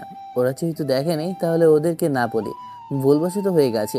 আর এখন যদি ওদেরকে বলি তাহলে দেখবি টির চাইবে। আমার কাছে তেমন একটা টাকা নেই। তাহলে তোকে আমাকে শুরু থেকে শেষ পর্যন্ত বলতে হবে। কি দিয়ে কি হলো, তোর বিয়ে বা কি দিয়ে হলো? তারপর আমি সজীবকে শুরু থেকে শেষ পর্যন্ত বলতে লাগি। সঙ্গে এও বলি যে মেয়েটার বাসা ঢাকাতেই। আমার কথা শেষ হতে না হতেই সজীব আমার দিকে বড় বড় করে তাকিয়ে বলে, আরে কি বলছিস এগুলো? সত্যি তাহলে কালকে রাতে তোর জীবনের উপর দিয়ে এত বড় কিছু বয়ে গেছে আর আমি সব কথা শুনে হাসাহাসি করলাম? সরি মামা, রাতে আমাদের জন্যই তোর এমন হয়েছে। আমরা যদি ড্রিঙ্কস না করতাম, তোকে ফেলে সেখানে যদি না আসতাম, তাহলে তোর ক্ষতি হতো না। আরে বাদ দে সে সকল কথা, যা হবার তা হয়ে গেছে। এখন তা সেসব বিষয় নিয়ে ভেবে কোনো লাভ হবে না। তারপর সেইখান থেকে আমি আর সজীব এসে বন্ধু বান্ধবীদের সঙ্গে আড্ডা দিতে লাগে। আড্ডা দিতে দিতে অনেক সময় পার হয়ে যায়। রাত যখন 10টা বেজে যায় তখন বাইকটা নিয়ে সজীবের পিছনে উঠে বসে তারপর সজীবকে তার বাসায় নামিয়ে দিয়ে আমি আমার বাসায় চলে আসি। বাইক থেকে দরজা কড়া নাড়তেই মা এসে দরজা খুলে দেয়। তারপর মা আমাকে দেখে বলে, সেই যে বিকেলে বের হয়েছিলি, আর এখন দেখ রাত 10টা বেজে গেছে, আর তোর এখন বাসায় আসার সময়? তোর বাবা যা বলেছে সত্যি বলেছে, তোকে এখন একটা বিয়ে দিয়ে দিতে হবে, তবে তুই বাসায় থাকবি, না হলে দিন দিন বকাটে হয়ে যাচ্ছিস। রাতের পর রাত বন্ধুদের সঙ্গে আড্ডা দিয়ে 11টা 12টার সময় বাসায় ফিরছিস তুই। এখন আয়, ফ্রেশ হয়ে খাবার খেয়ে নে, তোর জন্য আমি আর তোর বাবা খাবার টেবিলে তোর জন্য অপেক্ষা করছি। মা আমার জন্য অপেক্ষা করবে কেন? তোমরা খেয়ে দিয়ে ঘুমিয়ে গেলেই তো পারো। আমি এসে খাওয়া দাওয়া করে আমার রুমে ঘুমিয়ে পড়তাম। দরজা না হয় চারদিক করে নিতাম, কাজের মেয়েরা এসে খুলে দিত। বড় হ, দোয়া করি তোর ছেলে মেয়ে হোক, তারপর না হয় বলবি রাতের পর রাত তোর জন্য আমি আর তোর বাবা জেগে যার রুমে গিয়ে ফ্রেশ হয়ে আয়। তারপর আমি সেখানে আর না দাঁড়িয়ে থেকে আমার রুমে চলে আসি। ফ্রেশ হয়ে পোশাক পরিবর্তন করে খাবার টেবিলে মা বাবার সঙ্গে খাবার খেতে লাগি। খাবার খাওয়া শেষ হলে বসার রুমে গিয়ে বাবা বসে কী জন্য দেখছে। তখন আমি বাবার পাশে বসে পড়ি। একটু পর মা আমার সঙ্গে এসে বসে পড়ে। তারপর মা আমাকে উদ্দেশ্য করে বলে, তুমি এখনও স্বাধীনকে বলনি বিষয়গুলো? না বলিনি, তুমি এসেছো এখন বলবো। তারপর বাবা আমার পাশ ফিরে বলে, বাবা শোন, তোকে না জানিয়ে আমি আর তোর মা এক বড় একটা সিদ্ধান্ত নিয়ে ফেলেছি। জানি না তুই কিভাবে নিবি, কিন্তু আমি আর তোমায় একটু জানি যে তুই আমাদের কথার উপর কখনোই কথা বলবি না। আমি আর তোর মা সিদ্ধান্ত নিয়েছি তোকে বিয়ে দেব, পড়ালেখা করবি, প্লাস আমার সঙ্গে আমার ব্যবসা প্রতিটা কি দেখাশোনা করবি। দিন দিন বুড়ো হয়ে যাচ্ছি, না জানি কখন কি হয়ে বসে। এর থেকে তোকে ব্যবসাটা ভালোভাবে বুঝিয়ে দেব তোর হাতে। আমি বাবার কথা শুনে আকাশ থেকে পড়ি। বাবা মার কথার ওপরে আজ পর্যন্ত আমি একটা কথা বলিনি। তার জন্যই বোধহয় বাবা মা এমন সিদ্ধান্ত নিয়েছে। জানি তারা তাদের কথার ওপর কখনো আমি বরখিলাপ করব না, কিন্তু আমি যে তাদের এই কথাটা রাখতে পারছি না। আমি যে বিবাহিত, কিন্তু মা বাবাকে কি করে আমি বলবো? তখন আমি আমতা আমতা করে বলি, বাবা, এখন তো আমার পড়ালেখার বয়স, এখন বিয়ে করবো মানে? তুমি কি বলতে চাচ্ছ? তুমি আর তোমার ব্যবসার কাজে সহযোগিতা মানে? আমার তোমার সঙ্গে কথা ছিল কি, আর তুমি বলছিলে যে ব্যবসার কাজে সহযোগিতা করব আমি অনার্স শেষ করার পর। হ্যাঁ, বলেছিলাম বাট তোকে বিয়ে করতে হবে, এটাই আমাদের শেষ কথা। আর এই পিক দেখ, এখান থেকে কোন মেয়েটাকে তোর পছন্দ হয়? ইচ্ছা না থাকা সত্ত্বেও পিকগুলো হাতে নিয়ে দেখতে লাগে। হঠাৎ একটা ছবিতে আমার চোখ আটকে যায়। এই পিকটা এইখানে কেন? মানে বুঝতে পারতেছেন না তো? পপির পিক। আমি তো দেখে অবাক হয়ে যাই, কারণ পপি বলল যে সে বিয়ের জন্য এখানে পালিয়ে এসেছে। তার মানে কি তার বাবা মা ঘটকের কাছ থেকে এখনো পিকগুলো সরিয়ে নেয়নি? অন্যদিকে মা বাবা একটা ছবি দেখে অনেকক্ষণ তাকিয়ে থাকতে দেখে তারা নিজেদের মধ্যে নিজেরাই চোখ দিয়ে ইশারা করে। তখনই বাবা আমার হাত থেকে পিকটা কেড়ে নিয়ে বলে, বুঝতে পারছি আমার ছেলেটার এই মেয়েটাকে পছন্দ হয়েছে। দেখতে তো পুরো মাশাআল্লাহ। দেখো দেখো, স্বাধীনের মা, মেয়েটা তো পুরো পরীর মতো। আমাদেরও কিন্তু অনেক পছন্দ হয়েছে মেয়েটাকে। তাহলে কি আমরা এখন তোমার বিয়ের এই ব্যাপারে এদের পরিবারের সঙ্গে কথা বলবো? আমি অনেকটাই খুশি হই, কারণ পপি আমাকে দেখলে কখনোই না করতে পারবে না, কারণ আগে থেকে আমরা বিবাহিত হয়ে আছি। এর মধ্যে যদি আমাদের পরিবারের ওরা নিজেদেরকে আমাদের সঙ্গে বিয়ে দিয়ে দেয় তাহলে তো অনেকটা ভালোই হয়। তাই আমি বাবা মাকে উদ্দেশ্য করে বলি, তোমরা যা ভালো মনে করো তাই করো। তোমাদের কথার উপরে আজ পর্যন্ত আমি একটা কথা বলিনি, এখনো বলবো না। তারপরেও বাবা, বুঝে শুনে কথা বলিস। সারা জীবন তুই এর সঙ্গে কাটাবি, তোরও তো ভালো মন্দ আছে নাকি? কিন্তু মেয়েটাকে তো আমাদের অনেক ভালো লেগেছে। তোমরা যা ভালো বোঝো তাই করো, এর মাঝে আমার কোনো কথা নেই। কথাটা বলেই আমি সেইখানে আর এক মুহূর্ত না দাঁড়িয়ে থেকে আমার রুমে চলে আসি। তখনই মনে পড়ে পপির কথা। বাসায় গিয়ে যেন তাকে ফোন করি, আমাকে বারবার বলেছিল, কিন্তু এখনো ফোন করা হয়নি। কি করব বুঝে হতে পারছি না। তখনই দরজা এসে মা কর্নারে। আমি শোয়া থেকে উঠে দরজা খুলে দিই। তখন মা ঘুমের মধ্যে এসে বলে, বাবা শোন, ওই মেয়েটার বাবা তোর বাবার মতো ঢাকা শহরে গার্মেন্টস আছে 3টা। তো আমরা ভেবেছি তোকে ওর সঙ্গে বিয়ে দেব, আর আগামীকালকে দেখা করতে যাব। তুই কি বলিস? আমি মাথা দিয়ে শুধু হ্যাঁ বোঝাই। আমার হ্যাঁ সম্মতি শুনে মা আমার রুম থেকে বেরিয়ে যায়। আমি পুনরায় দরজা আটকে দিয়ে রুমে শুয়ে থেকে পিকটা বের করে দেখতে লাগি। মেয়েটা অনেক সুন্দর। তারপর আমার আর পপির একসঙ্গে থাকা পিকটা আমার ফোনের ওয়ালপেপারে সেভ করি। তারপর কিছুক্ষণ পর ফেসবুকিং করার পর ঘুমিয়ে পড়ি। পরদিন সকালবেলা ঘুম ভাঙে 8টার দিকে। ঘুম থেকে উঠে ফ্রেশ হয়ে খাবার টেবিলে এসে খাওয়া দাওয়া শেষ করে রুমে গিয়ে নিজেকে একটু পরিপাটি করে নিই কলেজে যাওয়ার জন্য। তারপর ব্যাগটা কাঁধে নিয়ে গ্যারেজ থেকে ব্যাগটা বের করে কলেজের উদ্দেশ্যে রওনা দিই। কলেজে গিয়ে সবাই যেখানে আড্ডা দেয় সেখানে চলে যায়। সেখানে গিয়ে দেখি কেউ নেই, শুধু সজীব বসে আছে। আমি গিয়ে সজীবের পাশে বসে পড়ি। তখন সজীব আমার দিকে তাকিয়ে বলে, কিরে মামা, কি অবস্থা তোর? কেমন আছিস? আর বলিস না, অনেক অনেক ভালো আছি। তারপর আমি সজীবকে শুরু থেকে শেষ পর্যন্ত বলি মা বাবার বলার কথাগুলো, রাতের ব্যাপারে, আমার আর পপির বিয়ের সম্পর্কে। আবার মুখ থেকে এমন কথা শুনে সজীব অনেক খুশি হয়। আমার দিকে তাকিয়ে বলে, মামা, তাহলে তো খুশির বিষয়। আমাদের সবাইকে ট্রিট দিতে হবে, না হলে কিন্তু আমরা সবাই তোর ঢোল পিটিয়ে দেব। পরে দেখি তুই ওদের কাছ থেকে নিজেকে কিভাবে সামলাস। আচ্ছা আচ্ছা বাবা, ভয় পেতে হবে না, আমি সবাইকে ট্রিট দেবো। এখন সবাইকে ফোন করে তাড়াতাড়ি কলেজের ক্যাম্পাসে আসে বল। তারপর সচিব আমাদের ফ্রেন্ড সার্কেল গ্রুপের মধ্যে লেখে যে আমি আজকে সবাইকে ট্রিট দেবো। লেখা শেষ হতে না হতেই 10 মিনিটের মধ্যে দেখি আমরা যেখানে আড্ডা দিই সেখানে দল বেড়ে এসেছে। তখন আমার দিকে তাকিয়ে সচিব বলে, মামা, তোর পকেটের অবস্থা কি? সবাই যেভাবে দল বেঁধে আছে, মনে তো হচ্ছে আজকে 1010 টাকা রেস্টুরেন্টে বিল হবে। আরে সমস্যা নেই, 1000-200 টাকা রেস্টুরেন্টে যদি বিল হয় আমার কাছে আছে। তারপর একে করে সেখান থেকে বাইক নিয়ে একটা ভালো রেস্টুরেন্টে চলে যাই। তারপর সেইখানে গিয়ে মেনু কার্ড নিয়ে যে যার মন মতো পছন্দের মতো মেনু দেখে অর্ডার দিতে লাগে। দেখতে দেখতে সবাই খাওয়া দাওয়া শেষ করে নেয়। আমি তো তাদের খাবার দেখে অবাক হয়ে যাচ্ছি যে কয়দিন ধরে খায় নাই। আমার পুরো 10,000 টাকা শেষ করে ফেললো। তখন সেইখান থেকে একটা বান্ধবী আমাকে উদ্দেশ্য করে বলে, কি রে, এত খাওয়ালি, বাট স্বাধীন কিসের ট্রিট ছিল এটা, তা তো বললি না। সজীব কিছু একটা বলতে যাবে অমনি আমি ওর মুখ চেপে ধরি। সজীব বলে কোমড়াচ্ছে, তবু আমি তার মুখ ছাড়ছি না। তখন আমি তাদের সবাইকে উদ্দেশ্য করে বলি, আজকে কিসের জন্য ট্রিট দিলাম তা না হয় তোরা কিছুদিন পর জানতে পারবি, এখন না বলি, সারপ্রাইজ হয়ে থাকুক। আমি কালকে লক্ষ্য করেছি তোকে কিছু একটা করতে নিলে সজীব কিছু একটা বলতে যাবে, অমনি তুই সজীবের মুখ চেপে ধরিস। কি হয়েছে ব্যাপারটা? সজীবের মুখ ছাড় দেখি। সজীব কি বলে? আর না, তেমন কিছু বলবে না। তোদেরকে ট্রিট দিয়েছি কিসের জন্য সে কথাটা ছাড়া জানে, তোদেরকে বলে দিতে চাই, এর জন্য এর মুখ চেপে ধরেছি। তোদের যদি এখনই বলে দিই তাহলে তো সারপ্রাইজ থাকবে না, কয়েকদিন পরে সবই জানতে পারবি। প্লিজ এখন আমাকে কিছু জিজ্ঞেস করিস না। কথাটি বলে সজীবকে নিয়ে আমি রেস্টুরেন্ট থেকে বের হয়ে যাই।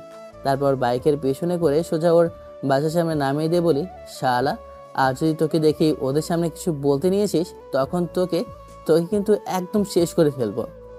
ওকে ভাই, বুঝতে পারছি। আর কখনোই তোর সম্পর্কে সকলেই সামনে কিছু বলতে যাব না। শালা, যেভাবে মুখ চেপে ধরেছিলি আর একটু হলেই তো আজকে মরে যেতাম। আর শোন, বিকেলের দিকে একটু রেডি হয়ে আমার বাসায় চলে আসি, তোকে নিয়ে না হয় আমি যাব। কথাটা বলে আমি সেইখানে আর না দাঁড়িয়ে বাইকটা নিয়ে চলে আসি। আসলে সব বন্ধুদের মধ্যে একটা বন্ধু বেস্ট থাকে, তাই না? ঠিক সজীবও তেমনটাই। সব বন্ধুদের মধ্যে সজীব আমার বেস্ট ফ্রেন্ড, এর জন্যই আমি সব জায়গায় সজীবকেই নিয়ে যাই। একটু পর বাসায় চলে আসি, বাইকটা গ্যারেজে রেখে দরজায় কড়া দিতে কাজের মেয়ে সে দরজা খুলে দেয়। তারপর আমি সোজা আমার রুমে চলে যাই। ফ্রেশ হয়ে খাটে মোবাইল নিয়ে গেমস খেলতে লাগে। এত বড় হয়ে গেছি কিন্তু এখনও আমার গেমসের নেশা গেল না। সময় পেলে মাঝে মাঝে গেমস খেলি। গেমস খেলতে খেলতে অনেক সময় পার হয়ে যায়। তারপর মোবাইলটা এক সাইডে রেখে ঘুমিয়ে পড়ি। বিকেলের দিকে মা এসে আবার ডাকতে লাগে। মিটমিট চোখে মার দিকে তাকিয়ে বলি, মা, ডাকছো কেন? হারামজাদা, তোকে কালকে কি বলে গেলাম? বিকেলে যাব মেয়ে দেখতে, মনে নেই তোর? আর এখন পড়ে পড়ে ঘুমাচ্ছিস? জলদি গুছিয়ে নি, অনেকটা সময় লেট হয়ে গেল। তোর বাবা একটু আগেই বাসায় এসেছে। আমি বাস থেকে ফোনটা হাতে নিয়ে দেখি বিকাল 3টা বেজে গেছে। তারপর খাট থেকে উঠে ওয়াশরুমে গিয়ে ফ্রেশ হয়ে নিই। তারপর নিজে একটু গোছগাছ হয়ে রুম থেকে বের হয়ে দেখি মা বাবার ঘরে এসে বসে আছে। তারপর মা বাবাকে নিয়ে গাড়ি ড্রাইভ করতে করতে যেতে লাগে। তারপর সজীবের বাসার সামনে থেকে সজীবকে তুলে নিয়ে যায়। বাবা ঠিকানা বললে আমি সেখানে নিয়ে আসি, একটা বাড়ির সামনে। তারপর গাড়িটা ব্রেক করে এক পাশে রেখে গাড়ি থেকে বের হয়ে বাবা মার সঙ্গে আমিও তাদের পিছু পিছু বাড়ির ভিতরে প্রবেশ করি। বাইরে থেকে বাড়িটা দেখতে যতটা সুন্দর, ভেতরে তার থেকেও বেশি সুন্দর। তখন সজীব পেছন থেকে আমাকে বলে, আচ্ছা ভাই, তোর কি শালি আছে? তাহলে তোর শালির সঙ্গে আমাকে লাইন করে দিস, ওকে? সজীবের কথা শেষ হতে না হতেই আমি ওর বুকে টাচ করে একটা ঘুষি লাগিয়ে দিই আর বলি, তোর মতো লোচ্চা ছেলেকে আমি আমার শালিকে সেটিং করে দেবো ভাবলি তুই কি করে? কথাগুলো বলতে বলতে বাসার ভিতরে প্রবেশ করি। তারপর মা বাবা গিয়ে বসে পড়ে, আমিও তার পাশে বসে পড়ি। সজীবও আমার পাশে বসে পড়ে। তারপর মা আর বাবা তাদের কাজ নিজের মতো কথা বলছিল। একটু পর পপিকে আমার সামনে নিয়ে আসে। আমি এক পলক তাকাই, পপিও আমার দিকে তাকায়, কিন্তু আমি তার চোখে কোনো প্রকার অবাঞ্ছিত দেখতে পাই না। আমি সেদিকে তেমন একটা ভ্রুক্ষেপ দেখাই না, কারণ হয়তো পপি আগে থেকে জানতো আমি তাকে দেখতে আসছি। তখন সজীব সবাইকে বলে, আঙ্কেল আন্টি, তাহলে ছেলে আর মেয়েকে দুজনকে একটু আলাদা কথা বলতে দেন। সজীবের এমন কথা শুনে আমি ওর পা চিমটি দিয়ে ধরি। সবাইকে হাসতে হাসতে বলে, না না, আমাদের কথা বলতে হবে না। কথাটা বলেই আমি সজীবের দিকে রাগের দৃষ্টিতে তাকিয়ে থাকি। পপিকে দেখে তো আমি অবাক হচ্ছি, কেন তার মুখে কোনো রাগের আভাস নেই। বারবার বলেছিল বাসায় গিয়ে আমি যেন তাকে ফোন করি, কিন্তু ফোন করিনি। ভেবেছি আজকে দেখা হলে আমাকে একদম শেষ করে ফেলবে, কিন্তু কি হলো, আমার দিকে তো তেমন কোনো রাগের দৃষ্টিতে তাকাইনি সে। আর মনে বলছিলাম কথাগুলো। একটু পর পপি আমার সামনে থেকে উঠে চলে যায়। তারপর মা আর বাবা পপির মা বাবার সাথে আমাদের বিয়ের বিষয়ে নিয়ে আলোচনা করতে লাগে। আমি তো মনে মনে খুশি, কারণ যার সঙ্গে বিয়ে হয়েছে তাকে নতুন করে আবার বিয়ে করতে পারছি। তারপর মা আর বাবা পপির মা বাবার সঙ্গে কথা বলে। আমার আর পপির আগামী সপ্তাহে বিয়ে ঠিক করে। তারপর তাদের সঙ্গে খাওয়া দাওয়া শেষ করে বাসা থেকে বেরিয়ে পড়ি। তারপর গাড়িতে এসে বসে পড়ি। গাড়ি চালাচ্ছি মন দিয়ে। তখনই সজীব আমার কাছে এসে কানে কানে বলে, মামা, ভাবিকে দেখতে অনেক সুন্দর। ভাবির বাবা বলল ভাবিরা নাকি যমজ বোন, তাহলে দেখতে হবে। নাকি ভাবির মতো? তাহলে তো শালিটাকেও আমাকে যেভাবে হোক ম্যানেজ করে দিস প্লিজ প্লিজ। ওকে ওকে, সেটা না হয় বিয়ের পরে দেখা যাক। একটু পর সজীবের বাসার সামনে এসে গাড়ি ব্রেক করি। সজীব গাড়ি থেকে নেমে যায়, তারপরে গাড়ি চালিয়ে বাসায় চলে আসি। তারপর গাড়ি গ্যারেজে রেখে মা বাবার সঙ্গে বাসার মধ্যে প্রবেশ করি। রুমে গিয়ে ওয়াশরুমে যাই। ফ্রেশ হয়ে খাটে এসে বসে ভাবতে লাগি মেয়েটা বোধহয় অনেক রেগে আছে। ফোন করে কি বলবো, বিষয়টা না হয় থাক, একদম বিয়ের দিন না হয় পপিকে বলবো। কথাগুলো ভাবতে ভাবতে ঘুমিয়ে পড়ি। পরদিন সকালবেলা প্রত্যেক দিনের ন্যায় আজকে ঘুম ভাঙে মায়ের চিৎকার চেঁচামেচির শব্দে। মা চিৎকার চেঁচামেচির শব্দ শুনে ঘুম থেকে উঠে ওয়াশরুমে গিয়ে ফ্রেশ হয়ে রুম থেকে বের হয়ে খাবার টেবিলে গিয়ে খাবার খেয়ে নিই। তারপর রুমে এসে পরিপাটি হয়ে কলেজে চলে যাই। এভাবে কেটে যায় অনেকটা দিন। ধীরে ধীরে বিয়ের সময়ও ঘনিয়ে আসে। বসে যে বসে আছি, হঠাৎ করে পপির মতো কাউকে দেখি, অবাক হয়ে যাই। এখন তো এর এইখান দিয়ে ঘোরাঘুরি করার কথা না, এখন তো সাজগোজ করার কথা। বা এইখানে কেন? তখনই আমার কাছে এগিয়ে আসে আর আমার দিকে রাগে দিশিয়ে তাকায়। আমি কিছুই বুঝতে পারছি না। তারপর সেখানে হলভর্তি মানুষের মধ্যে আমার হাত ধরে সেখান থেকে টেনে নিয়ে ছাতে যায়। সময়ের আবশ্যিকতায় ভেবাচেকায় নিযুক্ত সুখে নেই, তার দিকে তাকিয়ে আছি। আমি তখনই আমার দিকে তাকিয়ে ছলছল দৃষ্টিতে তাকিয়ে বলল, কি এগুলো? হ্যাঁ, আমার বোনকে বিয়ে করেছেন মানে? আপনি তো আগে থেকে বিবাহিত, আর ভুলে গেছেন আমি আপনার স্ত্রী? তাহলে আবার বিয়ে মানে? আমি অবাক হয়ে পপের দিকে তাকিয়ে বলে, ওইটা তুমি না? এক সপ্তাহ আগে যে মেয়েটিকে দেখেছিলাম ওইটা তুমি ছিলে না? না না না, আমি হতে যাব কেন?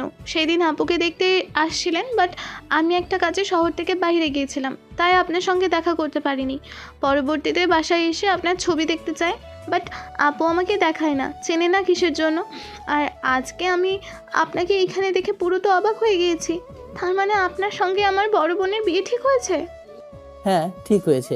আমি আপনার বোনকে দেখে ভেবেছি ওইটাই আপনি। আর তোমাদের দুই বোনকে দেখতে তো একদম একই রকম, কোনোভাবে বোঝার উপায় নাই। দুজন ভিন্ন, তাহলে আমি একই রকম, তাহলে আমি কিভাবে তোমাদের দুজনকে চিনতে পারবো বলো? আমার কথা শুনে পপি কান্না বেড়ে যায়। নিজেকে আর সামলাতে না পেরে আমাকে জড়িয়ে ধরে কিছু একটা চিন্তা করে আমাকে ছেড়ে দিয়ে নিজের হাত দিয়ে অশ্রু মুছে বলে, যা হবার তা হয়ে গেছে। ছোট থেকেই আমি আমার বোনের কাছ থেকে তার পছন্দের জিনিসগুলো কেড়ে নিই।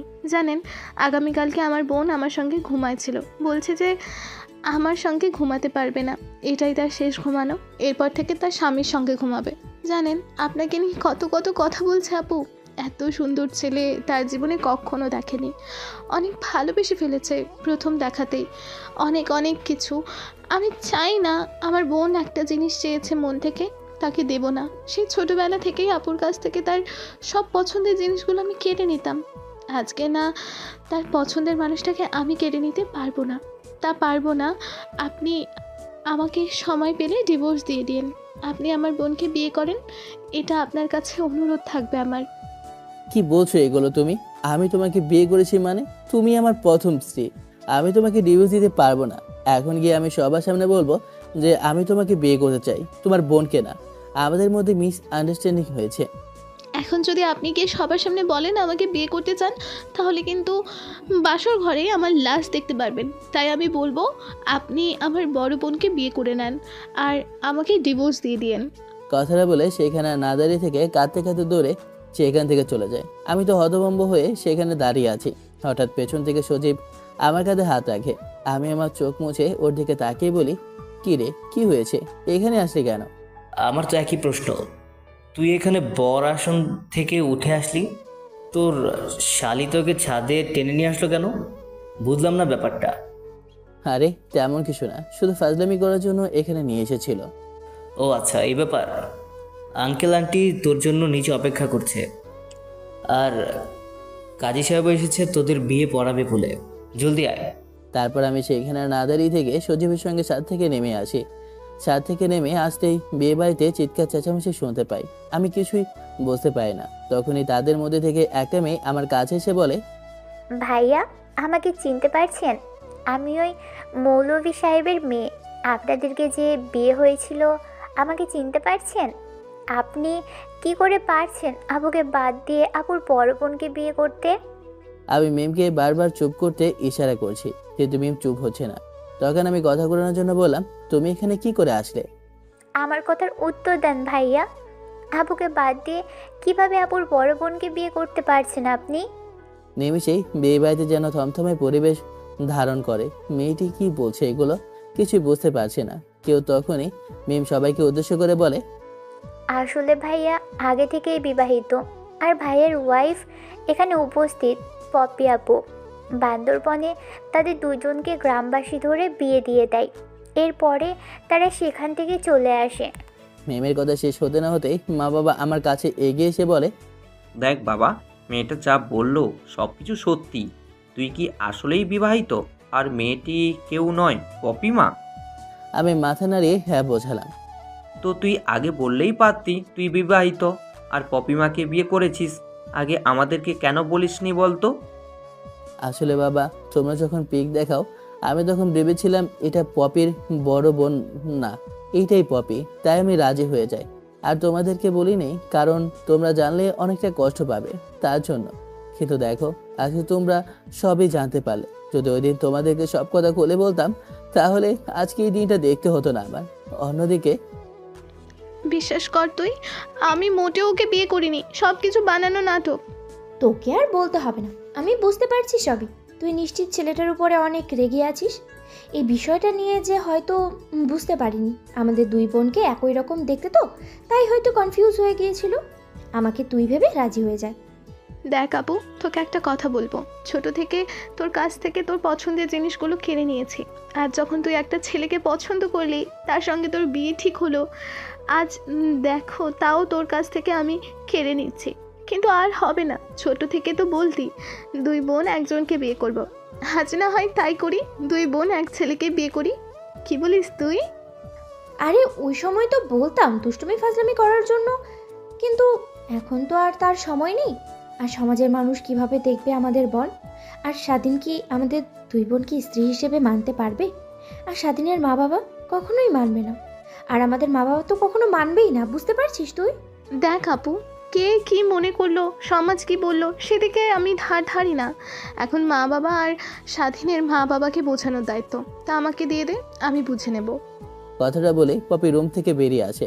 তারপর হলভর্তি মানুষের মধ্যে এসে তার বাবাকে আর স্বাধীনের মা বাবাকে একটা সাইডে নিয়ে গিয়ে তাদের সব কথা খুলে বলে। স্বাধীনের মা বাবা রাজি থাকে, বাট পপি তার মা বাবাকে রাজি করাতে পারে না। অনেক জোরাজোরিতে পপির মা বাবা রাজি হয়ে যায়। তখনই মাইক হাতে নিয়ে পপির বাবা সকলের সামনে অ্যানাউন্সমেন্ট করে, আপনারা এসেছিলেন আমার এক মেয়ের বিয়েতে দাওয়াত খেতে, এখন একসঙ্গে আমার দুই মেয়ের বিয়েতে দাওয়াত খাবেন, আর আমার দুই মেয়ের জন্য দোয়া করে যাবেন আপনারা। কথাটা বলা শেষ হতে না হতেই বিয়ে বাড়িটা যেন পুনরায় তার জীবন ফিরে পায়। তারপর কিছু মেয়ে এসে পপিকে সেইখান থেকে নিয়ে যায় তার রুমে। তারপর পপিকে সুন্দর করে সাজিয়ে দিতে লাগে। সাজানো শেষ হলে পপিকে আর তার বোনকে দুজনকে একসঙ্গে স্টেজে নিয়ে আসে।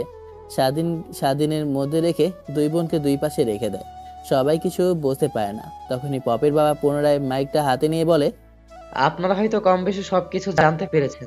যেহেতু আমার মেয়ে আগে থেকেই স্বাধীনকে বিয়ে করে নিয়েছিল, আর বড় মেয়েও স্বাধীনকে অনেক পছন্দ করেছে, তাই আমরা সিদ্ধান্ত নিয়েছি যে আমাদের দুই মেয়েকে স্বাধীনের সঙ্গে বিয়ে দেব।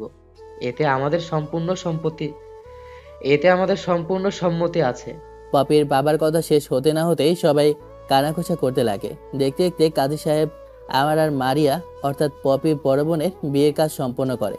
তারপর পপির সঙ্গে আমার বিয়ের কাজ সম্পন্ন করে।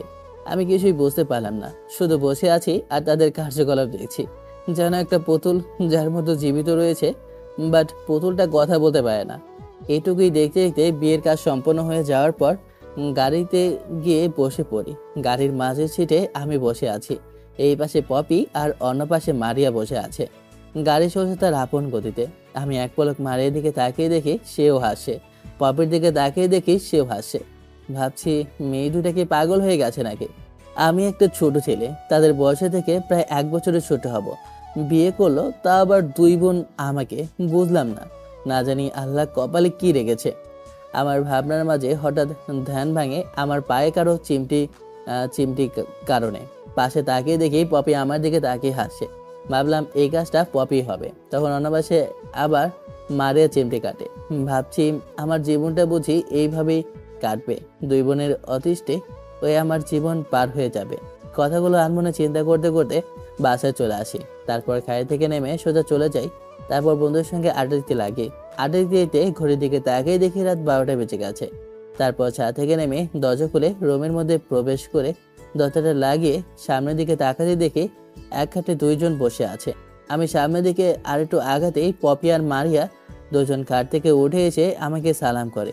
আমি তাদের দুজনকে উঠিয়ে বউকের সঙ্গে জড়িয়ে ধরে বলি, সুখে থাকো মা, দোয়া করি অনেক বড় হও, ফুটবল টিমের মালিক হও দুজনে। কি কুত্তা, আমি তোর মা হই? আর কি বললি? ফুটবল টিমের মালিক? আমরা যদি ফুটবল টিমের মালিক হই তাহলে তুই কি হবি বল? ও ছোট, ঠিক বলেছিস, ফুটবল টিমের মালিক হোক। দোয়া করেছি তাই না? এখন ফুটবল টিমের মালিক হতে গেলে তো তোমাকে লাগবে, তাই না? আমাদেরকে ফুটবল টিমের মালিক করো, আসো। কথাটা বলে পপি আর মারিয়া আমাকে সেখান থেকে ধরাধরি করে খাটে নিয়ে এসে ফেলে দেয়। তারপর দুই বোন মিলে আমাকে এলোপাথারি কিস করতে লাগে। ধীরে ধীরে আমরা তিনজন হারিয়ে যাই ভালোবাসার এক অতল গভীরে।